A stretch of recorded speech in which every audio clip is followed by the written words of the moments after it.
Wake up کال۔ یہ پرانی بات ہے، بہت پرانی، بادشاہوں کے دور کی بات۔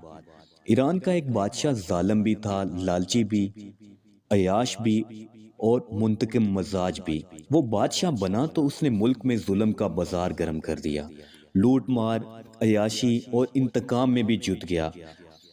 ملک کے حالات خراب ہو گئے، بازار سنسان ہو گئے، لوگ نقل مکانی کرنے لگے، کھیت اور کارخانے اجڑ گئے اور ملک میں خشک سالی اور قحط پڑ گیا۔ لیکن بادشاہ کے کان پر جوں تک نہ رینگی۔ ہم انسان بڑی دلچسپ مخلوق ہیں۔ ہم اپنے حالات کو پوری دنیا کے حالات سمجھ لیتے ہیں۔ ہمارے نل سے صاف اور ٹھنڈا پانی آ رہا ہو تو ہم سمجھتے ہیں پوری دنیا کے نل چل رہے ہیں اور ان سے بھی صاف اور ٹھنڈا پانی بہہ رہا ہے۔ ہمارے دسترخوان گرم ہو تو ہم سمجھتے ہیں دنیا کے تمام بھوکوں کو کھانا مل رہا ہے، اور اگر ہم امن و سکون اور اطمینان سے رہ رہے ہوں تو ہم سمجھتے ہیں دنیا کے کسی شخص کو کوئی مسئلہ، کوئی آزار، کوئی پریشانی نہیں۔ ہم انسان زندگی کو کبھی اپنی ناک سے الگ کر کے نہیں دیکھتے۔ یہی وجہ ہے کہ عوام جب روٹی روٹی کا نعرہ لگاتے ہیں تو بادشاہ لوگ حیرت سے پوچھتے ہیں اگر انہیں روٹی نہیں مل رہی تو یہ کیک کیوں نہیں کھا لیتے؟ بادشاہ لوگ ٹھیک کہتے ہیں، کیونکہ ان بیچاروں کو علم ہی نہیں ہوتا کہ دنیا میں روٹی بھی مسئلہ ہے۔ ہم انسان اگر عیاشی میں غلط ہوں تو ہم قدرت کے انتقام، برے دنوں کی چاپ اور اپنے سر پر لٹکتی ہوئی مصیبت کی تلوار کو محسوس نہیں کر پاتے۔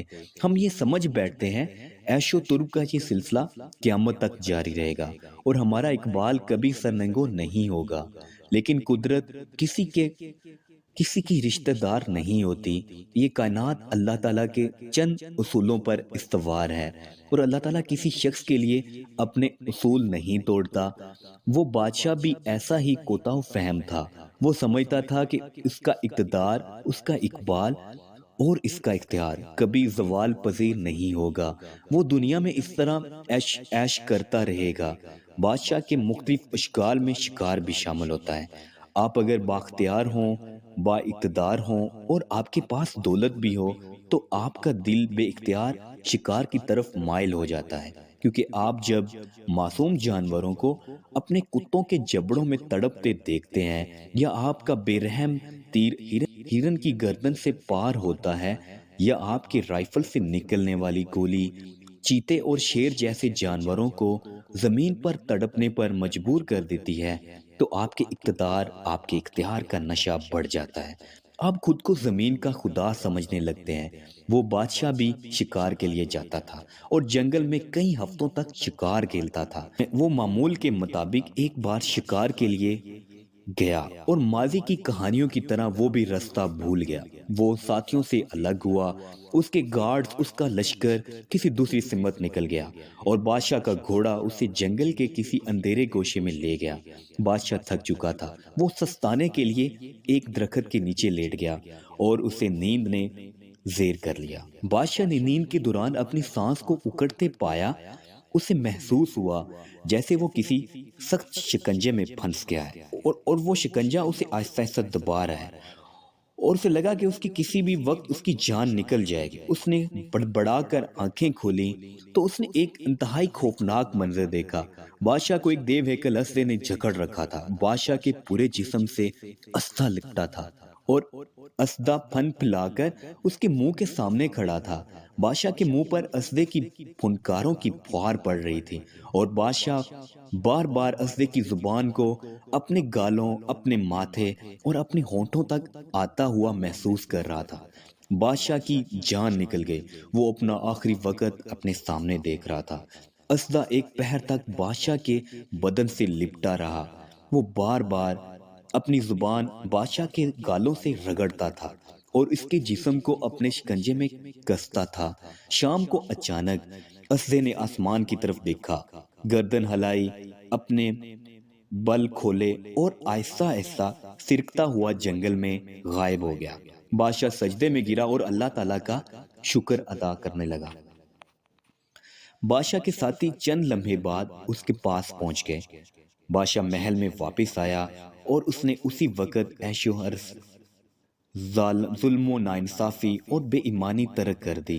اس نے اپنی باقی زندگی ملک اور قوم کے لیے وقف کر دی، اور دیکھتے ہی دیکھتے اس کا ملک دوبارہ خوشحال اور پرامن ہو گیا، اور لوگ دوسرے ملکوں سے نقل مکانی کر کے اس کے ملک میں آباد ہونے لگے، جبکہ بادشاہ پوری زندگی اس اسدے کا شکریہ ادا کرتا رہا۔ وہ اسے قدرت کی وارننگ، ویک اپ کال سمجھتا تھا۔ اس کا خیال تھا کہ قدرت نے اس اسدے کے ذریعے اسے یہ پیغام دیا تھا کہ تمہاری موت اور زندگی میں آدھ انچ کا فاصلہ ہے۔ اگر یہ اسدہ اپنے جسم کو آدھ انچ ٹائٹ کر لے یا اپنا منہ آدھ انچ آگے بڑھا دے اور اپنے دانت تمہارے گال پر گاڑ دے تو تم چند لمحوں میں زندگی کی سرحد عبور کر جاؤ گے۔ بادشاہ کا خیال تھا کہ اس اسدے نے مجھے پیغام دیا، یہ زندگی اور یہ اقتدار اللہ تعالیٰ کی امانت ہے، اور اگر تم نے اس امانت کی قدر نہ کی تو اللہ تم پر مصیبتوں کے ایسے بے شمار اسدے اتار دے گا، اور اس کے بعد تمہیں دنیا میں کسی جگہ پناہ نہیں ملے گی۔ بادشاہ کا یہ خیال درست تھا، کیونکہ قدرت ہمیشہ انتقام لینے سے قبل ویک اپ کال یا وارننگ دیتی ہے۔ یہ انسان کو مختلف ہیلوں، مختلف بہانوں سے پیغام دیتی ہے۔ تم قدرت کے شکنجے سے زیادہ دور نہیں ہو، تم سنبھل جاؤ اور دنیا میں وہ کام کرو جو تمہیں جس کے لیے بھیجا گیا ہے۔ اگر انسان اس وارننگ، اس ویک اپ کال پر جاگ جائے تو بسم اللہ، ورنہ دوسری صورت میں قدرت کا شکنجہ اپنے باغیوں کو کس لیتا ہے، اور پھر اس شخص کو 2 ارب کہکشاؤں کی اس کائنات میں چھپنے کے لیے 10 فٹ جگہ نہیں ملتی۔ آپ کو اگر یقین نہ آئے تو آپ صدام حسین، حسنی مبارک، کرنل غدافی اور صدر زین العابدین کی مثال لے لیجئے۔ یہ تمام لوگ آج کی مثالیں ہیں، اور آپ اپنی آنکھوں سے چند دنوں میں بشار الاسد کا حشر بھی دیکھ لیں گے۔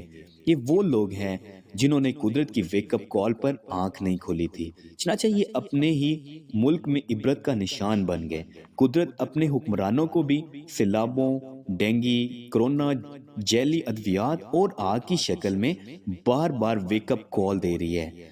یہ ہمیں بھی بار بار بتا رہی ہے کہ آپ بھی انسان ہیں۔